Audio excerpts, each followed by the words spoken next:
ومولانا بالقاسم محمد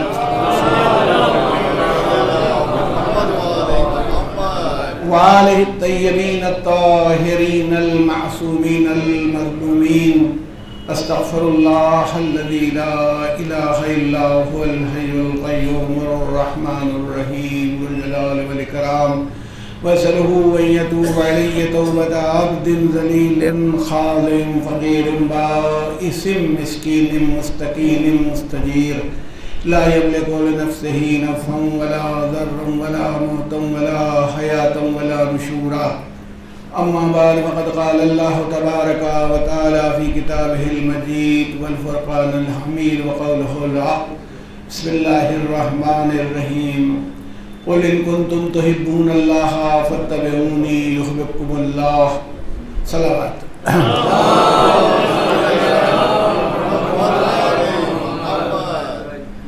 برادران ایمانی اور عزاداران امام مظلوم، کل آپ کی خدمت میں کچھ گزارش کی تھی اور اب آج تابوت کی شبیہ تابوت بھی برآمد ہوگی، تو اس اعتبار سے آپ کی خدمت میں کچھ مصائب کا رخ بھی وہی ہوگا، اور دوسری بات یہ بعد میں انجمن نوخہ خوانی کرے گی تو میں کوشش کروں گا کہ کچھ جلدی ہی ختم کروں۔ تو یہ عرض کرنا تھا کہ کل ہم لوگ یہ دیکھ رہے تھے کہ اس سورہ آل عمران کی اس آیہ کریمہ میں جو 31 نمبر کی آیت ہے 31 بہت مشہور ہے ماشاءاللہ، یہ سب ذاکرین تشریف فرما ہے اور جاننے والے اور سب پڑھتے رہتے ہیں، اس پر کوئی ایسی آیت نہیں ہے، اور ہم مفہوم کے اعتبار سے تو آپ سب کے ذہن میں موجود ہوگی کہ رسول اللہ صلی اللہ علیہ وآلہ وسلم سے کہا جا رہا ہے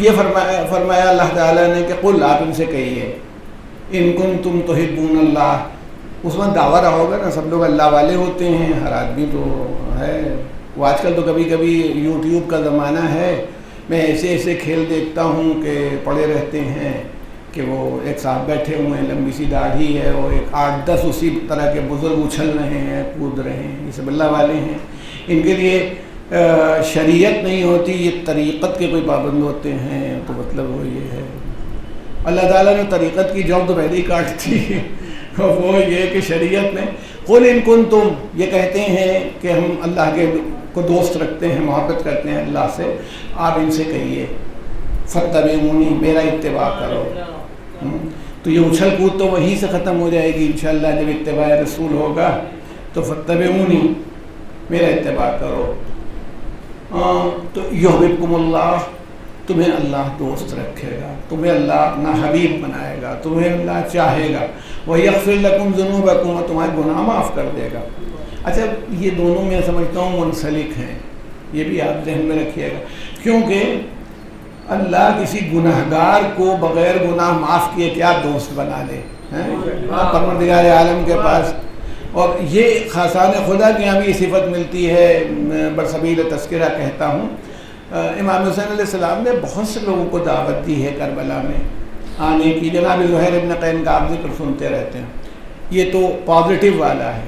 اب نیگیٹو والے میں ہے کہ وہ عبید اللہ ابن حر جعفی ایک آدمی ہے جو خارجی مزاج رکھتا تھا، اور حضرت علی کے خلاف کئی جگہوں پر آیا اور وہ کیا، مگر بہادر آدمی تھا، شجاعت۔ تو راستے میں امام کو معلوم ہوا کہ وہ حج سے لوٹ رہا جا رہا ہے، تو آپ اس کے پاس گئے اور آپ نے جانے کے بعد اس سے کہا کہ تم نے بہت گناہ کیے ہیں، اب تمہارے پاس موقع ہے کہ تم ان گناہوں کا کفارہ ادا کرو میرے ساتھ نصرت کر کے، چلو میری نصرت کرو اور کفارہ ادا کرو۔ تو اس نے کیا کہا؟ اس نے کہا فرزند رسول، میں نے اتنا لشکر دیکھا ہے راستے میں اور کوفے کے آس پاس کہ آپ کا بچنا ناممکن ہے، اگر مجھے یقین ہوتا کہ کچھ بھی ہو جائے گا تو میں آپ کے ساتھ آ جاتا، مگر آپ کا بچنا ناممکن ہے، اس لیے میں آپ سے کی نصرت نہیں کروں گا، مگر یہ میرا گھوڑا ہے، یہ اتنا تیز رفتار ہے کہ اگر میں نکلنا چاہوں تو کوئی مجھے پکڑ نہیں سکتا، اور میں کوئی کسی کا پیچھا کروں تو وہ بچ نہیں سکتا، یہ میری تلوار ہے، مقتل میں موجود ہے۔ تو اس نے کہا یہ آپ لے لیجئے، مگر میں چونکہ آپ کا معاملہ ایسا ہے تو امام حسین السلام نے کیا فرمایا؟ ارشاد فرمایا میں گناہگاروں کی مدد نہیں لیتا.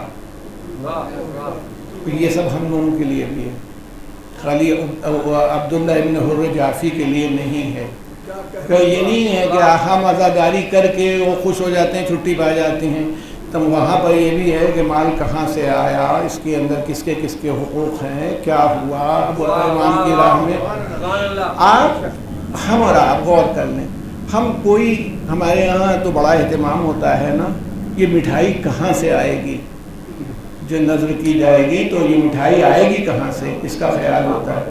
مگر یہ جس مال سے آ رہی ہے اس کے بارے میں بھی تو کچھ خیال ہونا چاہیے کہ یہ کس کا مال ہے جس سے میں مٹھائی لا رہا ہوں اور نظر امام کرنے جا رہا ہوں. امام کہتے ہیں ہم گناہ گاروں کی مدد نہیں قبول کرتے.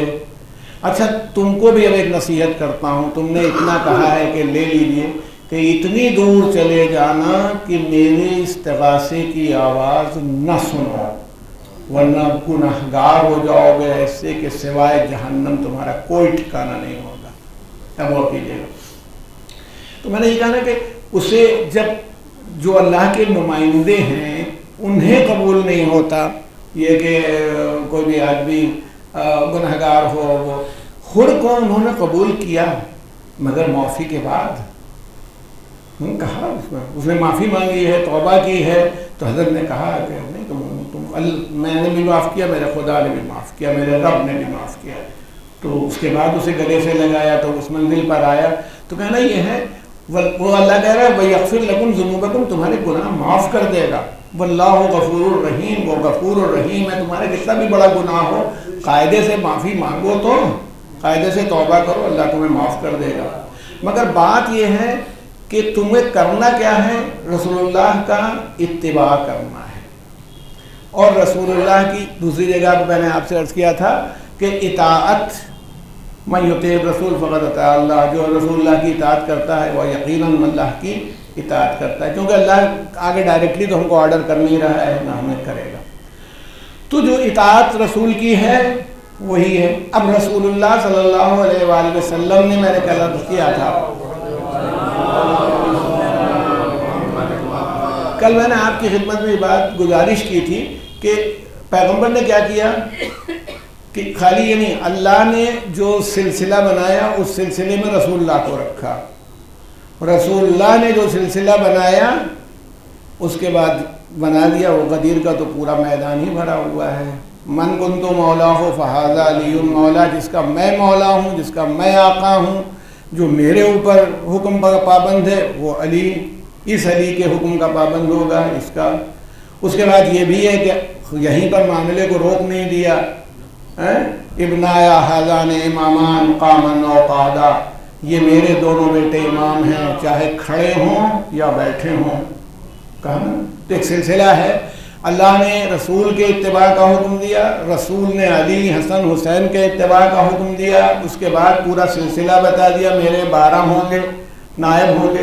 آج تک میں کہ مجھے یہ نہیں کہ کسی پر اعتراض ہو، ہم سب کل میں نے کچھ باتیں آپ سے گزارش کی تھیں اور کسی کو خدا کرے کہ ناگوار نہ ہوئی ہوں. تو بہت سی باتیں یہ تھیں کہ بہت سے لوگ یہی سمجھتے ہیں اپنے اعتبار سے کہ جو وہ ہم کر رہے ہیں بس وہی صحیح ہے. وہاں یہ ہے اتباع کرو. میں نے آپ سے کہتے اتباع میں فالوئنگ ہوتی ہے، جو کر رہا ہے اور جیسے کر رہا ہے ویسے. اس کی ہم نے اپنے بچوں کے لیے ایک مثال دی تھی کہ جب ہم لوگ پڑھتے تھے جونیئر ہائی اسکول وغیرہ میں تو پی ٹی کرائی جاتی تھی. تو پی ٹی میں وہ دکھاتا تھا کہ یوں کرو، بعد میں یہ ہوتا تھا ٹانگ اٹھا کے نیچے ایک بار یوں مارنا ہے، یوں مارنا ہے، یوں ہے. اور وہ شخص 1 2 3 4 8 تک ہوتی تھی، پھر پلٹ کے آتی تھی، یعنی 16 بار میں وہ 3 4 کبھی داہنی طرف کبھی بائیں طرف. تو اس کا ایک ڈیمانسٹریشن کرتا تھا سکھانے کے لیے. تو جب اس کی طرح سے کریں گے یہ اتباع ہے. اس کے بعد وہ آرڈر کرتا ہے کہ مطلب ایکسرسائز نمبر 3 بخاری کہہ دیا اس نے، اب ہم یہ اطاعت ہے. جب تک وہ کرواتا رہے گا تب تک ہمیں کرنا پڑے گا. اس میں ہے وہ میں تشریف فرمایا آپ حضرات، اب تو وہ اس طریقہ تعلیم نہیں رہ گیا. پہلے طریقہ تعلیم تھا سزا کے طور پر کیا کرتے تھے، مرغہ بنا دیتے تھے، مگر اس میں ماسٹر خود مرغہ نہیں بنتا تھا.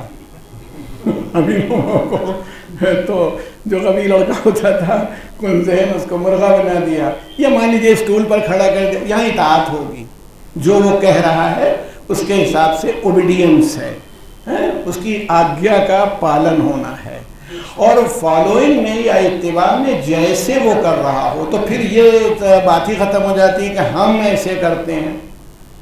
پیغمبر کے وقت میں ایسا ہوتا تھا، میں کہتا ہوں، اب آپ میں کہاں سے آ گئے؟ جب قرآن مجید کی آیت کہہ رہی ہے کہ فاتبعونی کہہ دیجیے، تو اب کسی کی گنجائش تو کچھ بچی ہی نہیں۔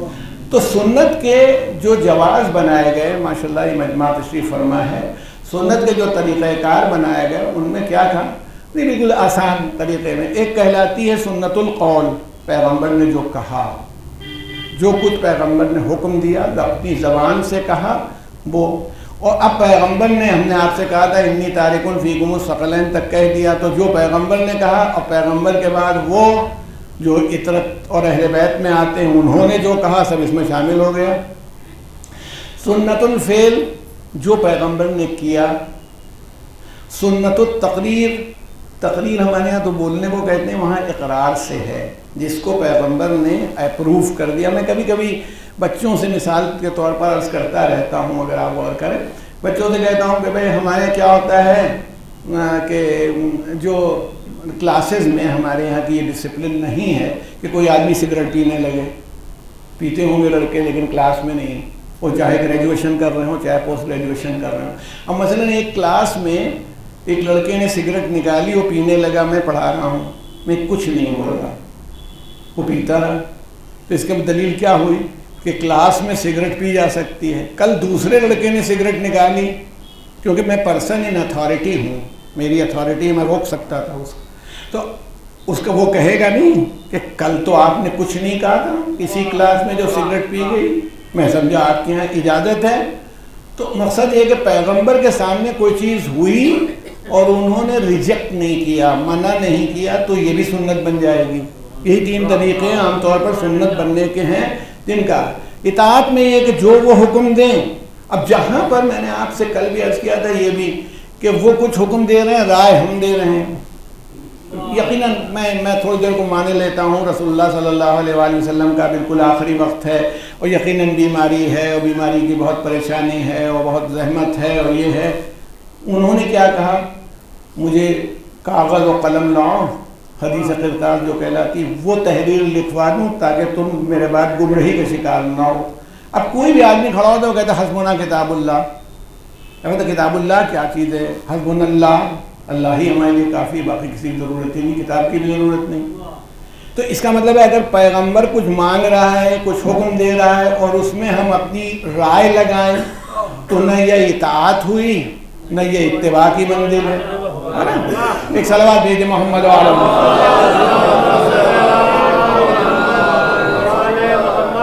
یہ آپ کے ذہن میں ہے، تو اس لیے میں نے کہا تھا کہ جہاں پر بھی ہے انہوں نے جس کو بنا دیا، ہمیں اسے فالو کرنا ہے۔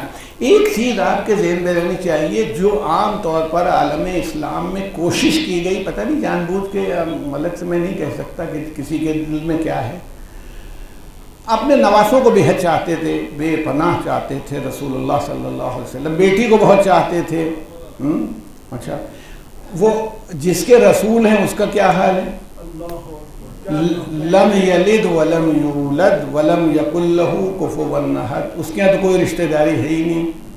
جب رسول اللہ سے بھی اس نے رشتہ داری نہیں بنائی، سبحان الذی اسریٰ بعبدہ، اپنے بندے کو لے گیا۔ آپ ماشاءاللہ سب لوگ گواہی دیتے ہیں، اشہد ان محمدًا عبدہ ورسولہ، کوئی نہیں کہتا کہ بیٹے ہیں، کہ بھائی ہیں، کہ ان کے ہیں۔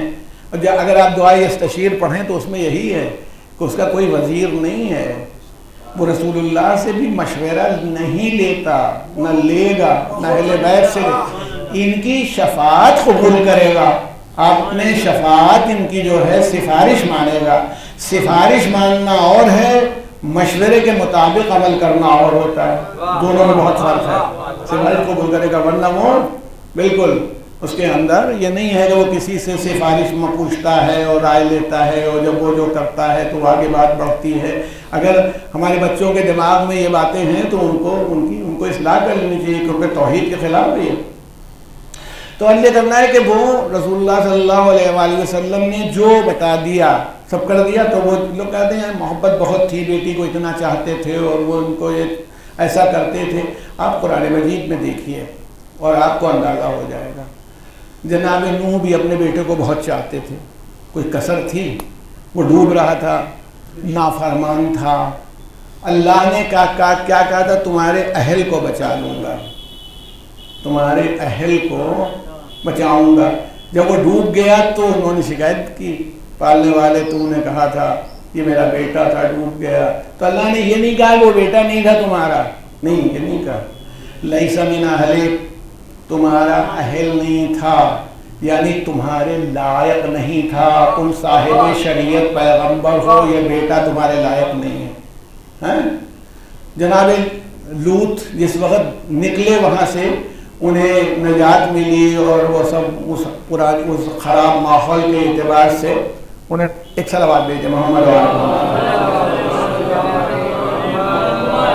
ٹھیک ہے، جب انہیں وہ وہاں سے حاصل ہوئی تو ان فرشتوں نے جو عذاب نازل کیا تھا انہوں نے پہلے ہی سے بتا دیا تھا کہ آپ کے اور آپ کے خاندان کو بچا لیں گے مگر آپ کی بیوی نہیں، بیوی کو نہیں. تو بیوی نے پیچھے پلٹ کے جیسے ہی دیکھا وہ ایک پتھر اس کے اوپر بھی پڑا، ختم ہو گئی. تو اس کا مطلب ہے اللہ کے یہاں نہ نبی کی بیوی کا کوئی لحاظ ہوتا ہے، نہ نبی کے بیٹے کا کوئی لحاظ ہوتا ہے. تو اب اگر کہیں پر بیٹی کے احترام کوئی باپ کر رہا ہو تو یہ بیٹی کا احترام نہیں، یہ ذات کا احترام ہو رہا ہے. یہ نہیں کہ وہ بہت چاہتے تھے بیٹی کو. بیٹوں کا اگر احترام ہو رہا ہے، نواسوں کا احترام ہو رہا ہے، تو نواسوں کا احترام یا بیٹوں کا احترام نہیں ہو رہا. وہ اس لائق ہیں کہ ان کا احترام کیا جائے.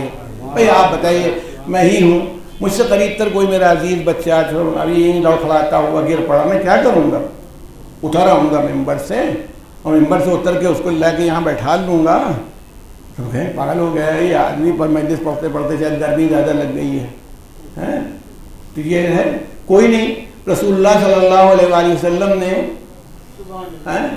نواسا آ رہا ہے نا، اس کو دیکھا، وہ قبا کے دامن میں تھوڑا سا پیر پھنسا.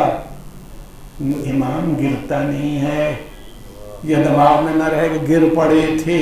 اللہ چاہتا ہے کہ ایسا ہو جائے تاکہ دنیا کے سامنے اس کی اصل حیثیت ظاہر ہو جائے. اب ماشاء اللہ دیکھیے مجمع ہے، سبھی ماشاء اللہ قابل لوگ تشریف فرما ہے. وہ اب مجھے تو کبھی میں یہاں مجلس پڑھتا ہوں، میں نے یہ ایوزی والی، تو مجھے خیال ہوتا ہے کیسے کیسے لوگ یہاں مجلس پڑھتے تھے. میں نے جناب نادرۃ الزمن کو مجلس پڑھتے سنا ہے، مولانا محمد مہدی صاحب قبلہ کو، آغائے نجفی کو، قلب عابد صاحب کو، یعنی کتنے لوگ اس طرح کے، مولانا دلبر حسن صاحب کو اسی جگہ پڑھتے ہوئے سنا. تو وہ جب میں پڑھتا ہوں لوگ تعریف کر دیتے ہیں تو مجھے اپنی تعریف کے پیچھے بھی سب نظر آتا ہے کہ کیسے لوگ تھے جنہوں نے پڑھ دیا اور ہماری کیا حیثیت ہے جو ہم کر رہے ہیں. ایک صلوات بھیجیں محمد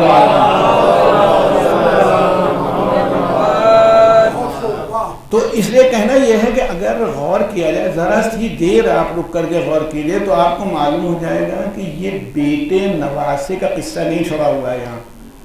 نبی کے ساتھ جناب یعقوب کے 12 بیٹے تھے، معلوم یوسف کا مقابلہ کسی سے ہے؟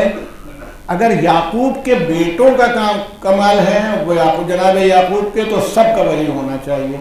مگر وہ کچھ اور ہیں، 11 بیٹے کچھ اور ہیں. یہ ہے نا ہمارے ذہن میں رہے کہ یہاں بیٹا بیوی اس کا کچھ نہیں. ہم صرف ایک بات کے قائل ہیں ہم لوگ کہ نبی یا امام کا باپ کافر نہیں ہو سکتا، اس کی ماں کافرہ نہیں ہو سکتی. اور اس کی وجہ ہے کیونکہ جب اللہ اپنے نور کو بھیج رہا ہے، آپ کو پانی اکٹھا کرنا ہے، ابھی اس سے آپ چائے بنائیں گے، کھانا تیار کریں گے، نجس برتن میں رکھیں گے پانی، ابھی اسی سے کھانا پکنا ہے. ہم کہا بالٹی نجس ہے تو نجس ہے منہ کر دو، اسی میں پانی ڈال دو. پانی تو تیز تھا، آ گیا، اس کے بعد مانو بالٹی نجس ہے. ہم نہیں کریں گے. اللہ کو اپنے نبی کے، اپنے امام کے نور کو اتارنا ہے، وہ نجس سلسلے کو کیسے ایکسپٹ کر لے جبکہ اس کے پاس کل اختیار ہے.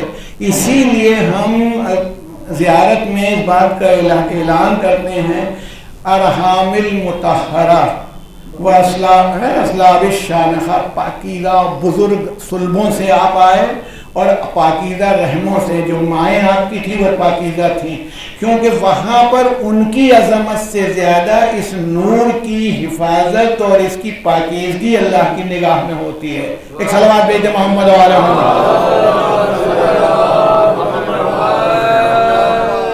مگر ایک بات یاد رکھیے، بیٹا کیسا ہوگا، بیوی کیسی ہوگی، وہ تو بہت مشہور آپ کی بارہا سنی ہوئی ہے. دلیل ہی کے طور پر میں کہنا چاہتا ہوں کہ مباہلہ سب کو معلوم ہے. بچوں کو کے لیے ہم لوگ ہمیشہ جو ذاکرین میں یہ مولانا یہ رضوی صاحب کو بلا بیٹھے ہیں، سبھی کا یہی اسٹائل ہوتا ہے کہ بچوں کو معلوم رہے. مباہلہ ایک قسم کا مقابلہ ہوتا ہے جو دعا کا ہوتا ہے، روحانی مقابلہ ہوتا ہے کہ بھئی جو حق پر ہو اس کا. کربلا میں بھی ایک مباہلہ ہوا ہے، جناب بریر سے ہوا تھا. ایک سامنے ان کا دوست تھا، وہ یعنی وہ وہی تھا جو حضرت علی کو خلیفہ نہیں مانتا تھا اور وہ ادھر سے آیا تھا. اس نے جب جناب بریر سے کہا کہ بریر تم نے دیکھا کہ تمہارے ساتھ کیا سلوک ہوا، تو جناب بریر نے کہا میرے ساتھ تو سب اچھا ہی اچھا ہوا. کہا تم کبھی جھوٹ نہیں بولتے تھے، تمہاری عظمت کے ہم قائل تھے، مگر اب تمہیں جھوٹ نہیں بول رہے، بھوکے ہو پیاسے ہو یہ ہو. تو جناب بریر سمجھ گئے. کہا اچھا ایسا کریں ہم تم لڑ لیں، اس سے پہلے مباہلہ کر لیں کہ اللہ سچے کے ہاتھ سے جھوٹے کو قتل کروا دے. وہاں تیار ہو گئے، دعا ہوئی، ہمامے سے تمام دونوں طرف کے لشکر لگے. ایک دو بار بھی نہیں ہوئے کہ وہ زمین پر پڑا تھا جناب. تو اس کے بعد دشمنوں نے پیچھے سے مار کے جناب بریر کو شہید کیا. لیکن یہ ہو گیا اسی وقت کہ یعنی یہ مقابلہ روحانی مقابلہ ہوتا تھا. تو جو عیسائی آئے ہوئے تھے، نصرانی جنہیں ہم لوگ اس زمانے میں کہتے ہیں، تو وہ آئے ہوئے تھے راہب ان کے. انہوں نے رسول اللہ سے پوری تفصیل نہیں، رسول اللہ سے یہی سب بحثیں کر رہے تھے. بحث میں پیغمبر صلی اللہ علیہ وسلم کی جو دلیل تھی قرآن سے وہ بہت مضبوط تھی. فلاں کے باپ کون، اور شروع کیا جناب نوح کے باپ کا نام بتائیے اور جناب شیس کے باپ کا نام بتائیے، اور جتنے نبی تھے رسول اللہ نے نام بتا دیے سب کے، ان کے باپ یہ ان کے باپ، حضرت عیسیٰ کے باپ. تو رسول اللہ نے کہا حضرت آدم کی اماں و ابا کون تھے؟ یہاں تمہیں اکیلے خالی باپ کو ڈھونڈ رہے ہو، وہاں تمہیں ابھی ماں کی بھی تلاش کرنا ہوگی اور باپ کی بھی تلاش کرنا ہوگی، ماں و باپ کا نام. تو وہ کوئی جواب نہیں دے پائے مگر گویا ڈٹے رہے. جو خدا حضرت آدم کو بغیر ماں کے اور بغیر باپ کے پیدا کر سکتا ہے، وہ حضرت عیسیٰ کو بھی بغیر باپ کے ماں کے رحم سے پیدا کر سکتا ہے. یہ اس کی قدرت ہے، یہی ہمارا عقیدہ ہے، نہیں ایمان ہے. تو اب قرآن نے جو بات کہی جو آئے مباہلہ کہلاتی ہے کہ جب فمن حاجک فیہ من بعد ما جاءک من العلم فقل تعالوا ندعو ابناءنا وابناءکم ونساءنا ونساءکم وانفسنا وانفسکم. ماشاء اللہ تشریف فرما ہے تو مولانا مظاہر حسین صاحب کے علامہ محمد کا نقطہ یاد آ گیا کہ وہ اس میں یہاں کی زبان کا رخ پیش کرتے تھے کہ قرآن نے کہا کہ اب کی تو آ گئے ہو، اب نہ آنا، اب نہ آنا. تو ایک صلوات چاہیے محمد والے. تو کہنا یہ ہے کہ قرآن نے کہا کہ تم اپنے بیٹوں کو لے آؤ، ہم اپنے بیٹوں کو لے آئیں، یعنی رسول ان سے کہیے نہ جو ابنانا ورناکم ونساءنا، تم اپنی عورتوں کو لے آؤ، ہم اپنی عورتوں کو لے آئیں، وانفسنا وانفسکم، تم اپنے نفسوں کو لے آؤ، ہم اپنے نفسوں کو لے آئیں. اور آپ دیکھیے سب میں بڑی گنجائش ہے. ابنانا میں بھی مطلب آپ کتنے آدمی ہیں، کم 3 پر تو قاعدے سے بنے گئے، 3 آئیں تب ہو. نسانہ میں بھی 3 عورتیں ہوں تو جمع کا صیغہ ہو، ورنہ تو یہ لفظ استعمال نہیں ہوگا. اور اچھا چلیے تھوڑی دیر کو ہم مان لیتے ہیں کہ بھائی رسول اللہ کے اولاد اس طرح تو تھی نہیں کہ اولاد ذکور ہو، بیٹے کی نسل ہو یا بیٹے ہوں، تو چلیے یہ ہو گیا. حالانکہ وہاں قرآن نے نواسوں کے لانے کو نہیں کہا. دیکھیے بہت فرق ہے. قرآن نے محمد ابن عبداللہ سے نہیں کہا ہے کہ اپنے بیٹے کو لے کر آؤ. محمد الرسول اللہ سے کہا ہے کہ بیٹے کو لے کے آؤ۔ محمد ابن عبداللہ اور ہے ذات، تو محمد الرسول اللہ اور ذات ہے، آپ اس کو رشتوں کو نہ جائیے۔ اب بلانے کو کہا، بولا لے آؤ، تو محمد الرسول اللہ صلی اللہ علیہ وآلہ وسلم کن کو لے کے گئے؟ ایک ہاتھ میں امام حسن کا ہاتھ ہے اور گود میں امام حسین ہے۔ میرا خیال ہے 9 ہجری کا یہ قصہ ہے۔ امام حسین کتنے چھوٹے تھے؟ 5-6 سال کے تو تھے، 5-5.5 سال کے رہے، 5-5.5 سال کے، اور وہ کوئی یہاں کی نسل نہیں تھی، بنی ہاشم کے تھے، اور امام کی جو گروتھ ہوتی ہے تو وہ کوئی چھوٹا بچہ نہیں تھا، ان کو بھی ہاتھ پکڑ کے لا سکتے تھے۔ اس کو ہمارے علماء نے فرمایا ہے کہ امام حسین کو گود میں اس لیے لے لیا تھا کہ امام حسین میدان مباہلہ میں اکیلے نہیں تھے، ان کی صلب میں 9 امام موجود تھے، تو ان کو شامل کرنے کے لیے حضور نے اپنی گود میں اٹھا لیا تھا۔ اس کے پیچھے جناب فاطمہ تھیں، اس کے پیچھے حضرت علی ابن ابی طالب علیہ السلام تھی۔ میں یہ کہتا ہوں کہ نسانہ میں تو بہت موقع تھا، رسول اللہ کی ازواج تھیں، محترم ازواج تھیں، ام المومنین، رسول اللہ نہیں لے گئے تھوڑی دیر کو، کم سے کم ہم تو کہیں۔ یہاں تو ہم سے تو لوگ یہ کہہ دیتے ہیں، مثلا اگر ہمیں گاڑی نہ مل رہی ہو تو مومنین کہتے ہیں ہم پہنچا دیں، ہم آپ کو چھوڑ جائیں، ہم آپ کی مدد کر دیں، تو رسول اللہ کی مدد کرنے کے لیے لوگ آتے ہیں نا۔ بعض اوقات تو یہ دعویٰ ہوتا ہے کہ فلاں آدمی جو تھا وہ رسول اللہ کا ڈبل داماد ہے، تو وہی کہتے کہ صاحب میں چلوں گا اور مجھے بھی شامل کر لیجئے، مگر نہیں گئے نا۔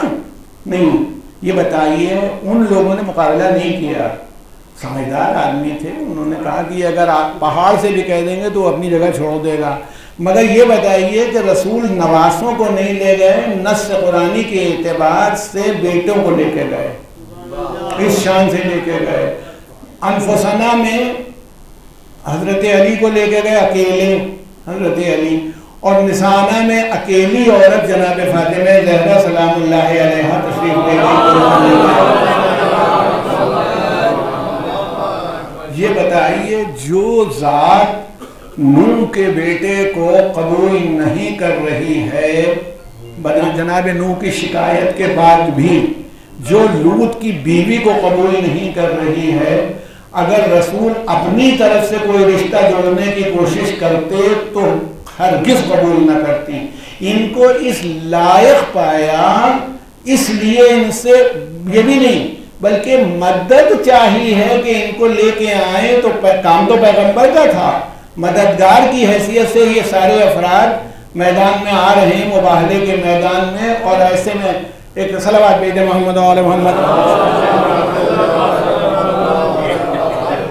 ایک بات اور ذہن میں آپ کے رہے، کسی لڑائی میں دشمن نے شکست نہیں مانی ہے، حضرت علی کی چلتی ہوئی تلوار سے بھی نہیں مانی، یہ چلی گئے اگلی سال آئیں گے وہ پھر آئیں گے، عمر قتل ہو گیا، اس کے بعد بھی کیا وہ لکھ کے گئے کہ ڈیفیٹڈ، نہیں، ایسا کچھ نہیں ہوا، مگر یہاں انہوں نے اپنی شکست تسلیم کر لی، اپنی شکست تسلیم کر لی۔ صرف ایک فرق ہے، یہاں ساری لڑائیوں میں رسول موجود ہیں، حضرت علی موجود ہیں، یہ سب تمام لوگ موجود ہیں، بی بی موجود نہیں ہے۔ اس کا مطلب ہے جناب فاطمہ زہرا اگر آ جائیں تو مقابلے کی ضرورت نہیں ہوتی۔ کبھی میں تو ان نصرانیوں کی تعریف کروں گا کہ اتنا تو سمجھدار تھے ہی کہ انہوں نے مان لیا اسے نہیں کہا گواہ لاؤ، فلاں لاؤ، کاغذ لاؤ، یہ نہیں کیا جناب فاطمہ کے مقابلے میں۔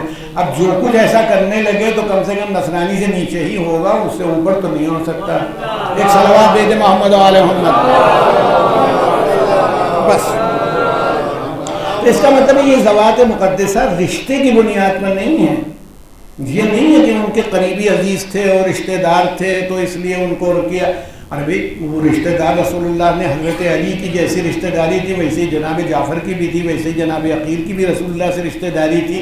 رشتہ داری سے تو نہیں ہو رہا، اور رشتہ داری سے ہوتا تو کم سے کم قرآن ابو لہبی کو چھوڑ دیتا، تبت یدا ابی لہب تک کر دیا، اس سے بڑی پھٹکار کیا ہو جائے گی؟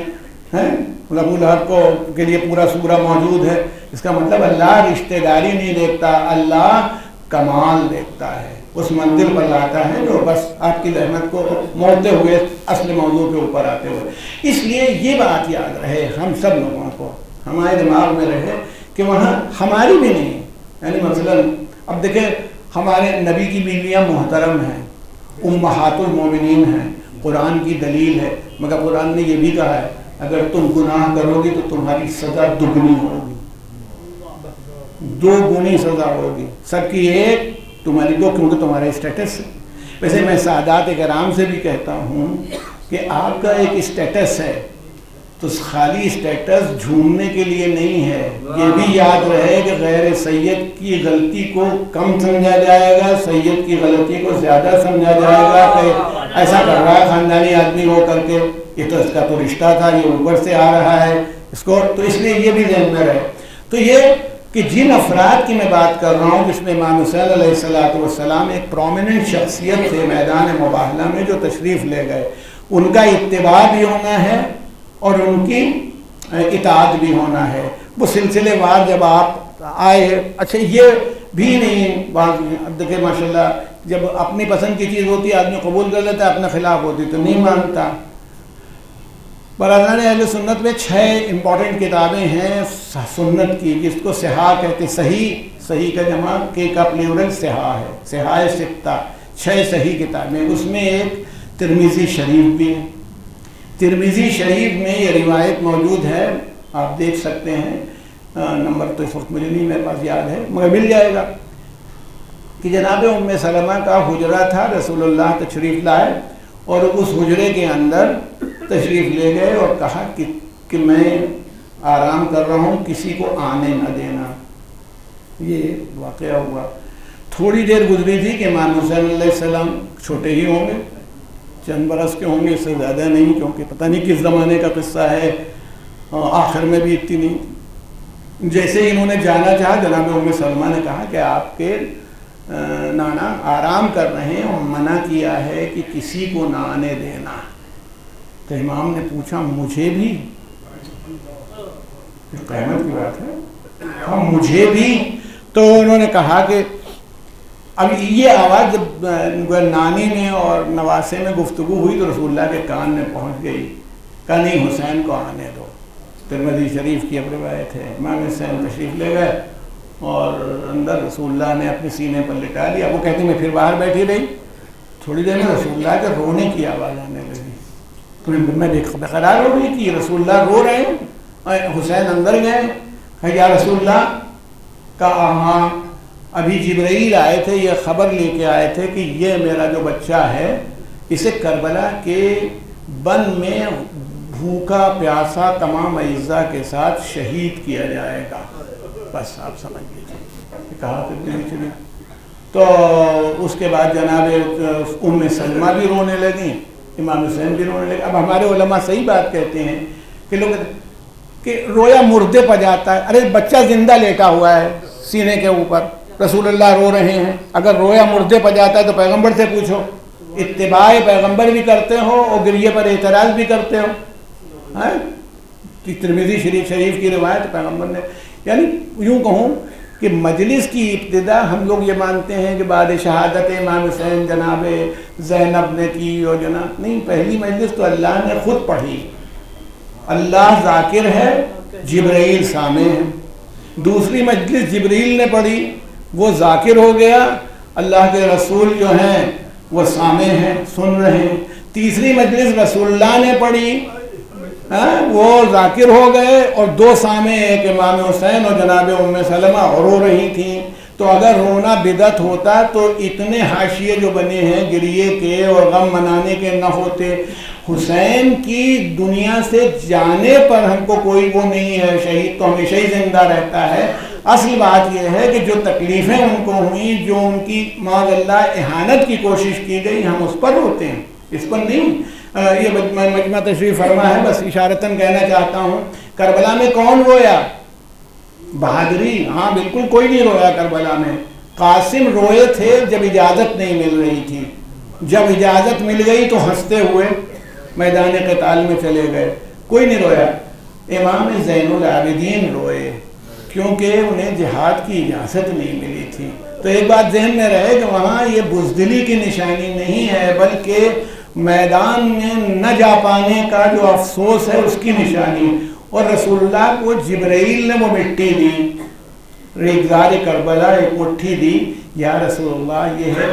رسول اللہ نے وہ مٹی جناب ام سلمہ کے حوالے کی، جناب ام سلمہ سے کہا کہ یہ مٹی رکھو، یہ مٹی جس وقت حسین شہید ہوگا تو خون ہو جائے گی، ایک شیشے میں ایک برتن میں رکھ دی گئی اور یہ خون ہو جائے گی۔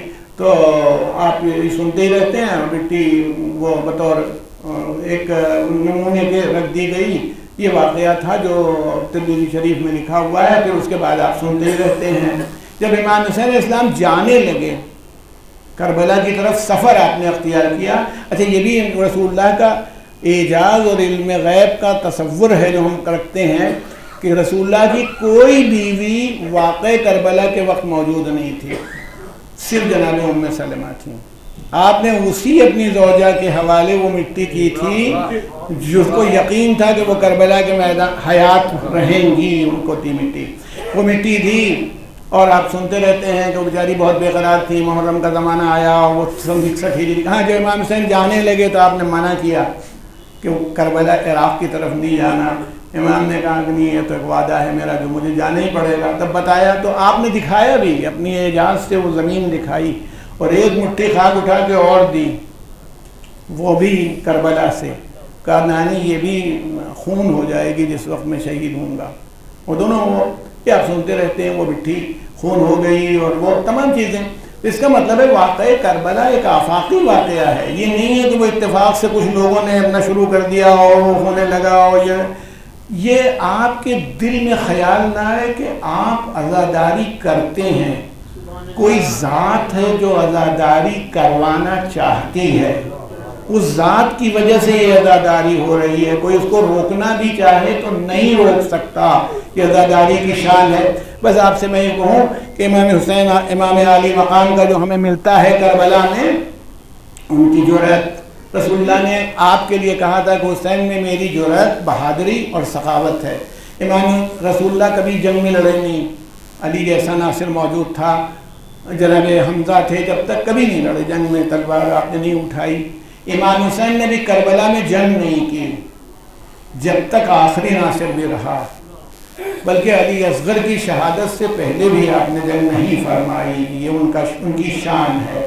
ابھی آپ کو انشاءاللہ تابوت برآمد ہوگا، آپ شرکت کریں گے، مگر امام حسین کے تابوت پر مجھے بہت تکلیف دہ احساس پیدا ہوتا ہے جب اٹھتا ہے۔ وہ میں آپ سے کہوں کہ جناب فاطمہ کا جنازہ کم لوگ تھے، گیا تو تھا، حضرت علی نے اٹھایا لے کے گئے۔ حضرت علی کا جنازہ آپ کی وصیت کے مطابق، مگر امام حسن تھے، امام حسین تھے، اور یہ تھا کہ آگے سے اٹھے گا، یہ معلوم تھا تمام ائمہ کا۔ امام حسن کے جنازے پر تیر برسائے گئے مگر جنازہ اٹھا تھا، جنت البقیع گیا تھا، مگر یہ جنازہ تو اٹھا ہی نہیں۔ آپ تابوت اٹھائیں گے، مگر امام نے کیا کہا ہے اس جنازے کے سلسلے میں کہ جس کا جنازہ کاندھے پر نہیں اٹھا، تیروں پر معلق رہا۔ آپ اس جنازے کو اٹھائیں گے جو تیروں پر معلق تھا، جس کو اٹھایا نہیں جا سکا، دفن ہوا ہے۔ اب اس جنازے کو اٹھائیں گے، ٹھیک ہے آپ کے ہاں تو اس کی شبیہ ہوتی ہے، مگر امام رنج کر رہا ہے۔ السلام علی خد الطریب، سلام ہو اس رخسارے پر جو خاک میں بھر گیا۔ السلام علی خد الطریب، وہ رخسارہ بن السلام علی الشیب الخضیب، خون سے جس کی داڑھی خضاب ہو گئی اس پر سلام ہو۔ ارشاد فرمایا جس سے کافور نہیں ملا، جس کے لیے ریگزار کربلا ہی کافور ہو گئی، جسے چند گاؤں والوں نے، اب کتنے تابوت اٹھتے ہیں، تعزیے اٹھتے ہیں ساری دنیا میں، اتنا تو ریکارڈ ہے کسی کو دفن نہیں کیا گیا، اس کی جتنی شبیہ ہے امام حسین تابوت کی شبیہ دفن کی جاتی ہے، اتنی نہیں ہے، یہ بھی اللہ کا کمال ہے کہ دیکھیں۔ اچھا میں کبھی کبھی اور بھی سوچتا ہوں، آپ ماشاءاللہ تشریف فرمائے، بتائیے کربلا جاتے ہیں تو کیا خاص تحفہ ہے، ایک دوسرے کو دے بھی سکتے ہیں، کوئی برا بھی نہیں مانتا، کربلا سے کفن لے آنا، جس کو خود کفن نہیں ملا. امام کہتے ہیں چند گاؤں والوں نے اس کو کھجور کی چٹائی میں لپیٹ کے دفن کر دیا. جس کو خود کفن نہیں ملا ایسا آدمی کربلا پہ ہے اور دفن کیا گیا اور وہ سب کو کفن بانٹ رہا ہے. جو چاہے کفن لے کے جائے برکت کے اعتبار سے. جس کی ریگزار کربلا میں خون گرنے سے یہ عظمت ہو گئی, اتنی سی خاک بھی کفن میں رکھ دی جائے تو اس کے نتائج بے پناہ ہیں. ارباب کرم, میں یہی پوچھنا چاہتا ہوں, ایک ایسا آدمی کربلا کے بن میں شہید ہوا, آپ تابوت اٹھانے کے سید سجاد نہیں اٹھا پائے. آپ تابوت اٹھائیں گے, تابوت لے جائیں گے, ماتم کریں گے, نوحہ پڑھا جائے گا, مگر یقین کیجئے کہ امام زین العابدین نہیں اٹھا پائے. بے اجاز بھی آئے تو چند اہل قریہ اس جنازے کو دفن کر رہے تھے. بس چند منٹ کی زحمت ہے. امام عالی مقام کی جرأت کی بات پر بات کو ختم کرنا چاہتا ہوں. جرأت کا یہ عالم تھا امام کی. رسول اللہ نے کہا تھا میری جرأت ہے. رسول کی جرأت تو کسی نے دیکھی ہی نہیں. حسین کی جرأت دیکھی کربلا میں. جب تک کوئی ناصر رہا آپ نہیں لڑے, سب لڑتے رہے. لاشوں پر لاشیں لائے, بھوک تھی, پیاس تھی. 6 مہینے کے بچے کے گلے پر تیر لگ چکا تھا, اس کی قبر بھی بنائی. قبر بنا کے اٹھے آئے اور جانے کے لیے, وہ میں گھر خیمے کی رخصت نہیں پڑھ رہا ہوں آپ کی خدمت میں, جب جانے لگے فَيَنْظُرُ يَمِينًا وَشِمَالًا, کبھی داہنی طرف دیکھتے تھے کبھی بائیں طرف. فَلَمْ يَرَ أَحَدًا, کوئی ایک نہیں دکھائی پڑتا تھا, کوئی نظر نہیں آتا تھا. فَبَكَى بُكَاءً شَدِيدًا, تو یعنی شدت کے ساتھ داڑے مار مار کے روئے, اپنی مصیبت پر نہیں ناصروں کو یاد کر کے. شاید خیال ہو اے میرے ناصروں طاقت ہوتی تو تمہاری لاش دفن ضرور کرتا. اسی لیے جناب ام کلثوم کے لیے سنا ہے, روایت یہ ہے کہ جناب ام کلثوم فرماتی میرے بابا چلے اور اس خیمے کی طرف بڑھے جس خیمے میں انصار حسین بیٹھتے تھے. میرا جی چاہا میں روک دوں مگر میں کچھ کہہ نہیں پائی. پھر اس خیمے میں گئے جس میں لاشیں رکھی تھیں, جتنی لاشیں لا سکے کربلا میں وہ سب لاشیں رکھی تھیں. پھر جب آپ نے ان کو مخاطب کیا ہے, اے میرے شہسواروں, ان ناصروں سے کہا اے میرے شہسواروں, میں تمہیں آواز دے رہا ہوں, تمہارا امام یکا تنہا ہے, میری نصرت کے لیے آگے بڑھو. تو لاشیں پھڑکنے لگی. ناصران حسین کی مولا مجبور کر دیا ہے حالات میں اور موت نے, ورنہ اجازت دیجیے تو ابھی بھی نصرت کے لیے تیار ہے.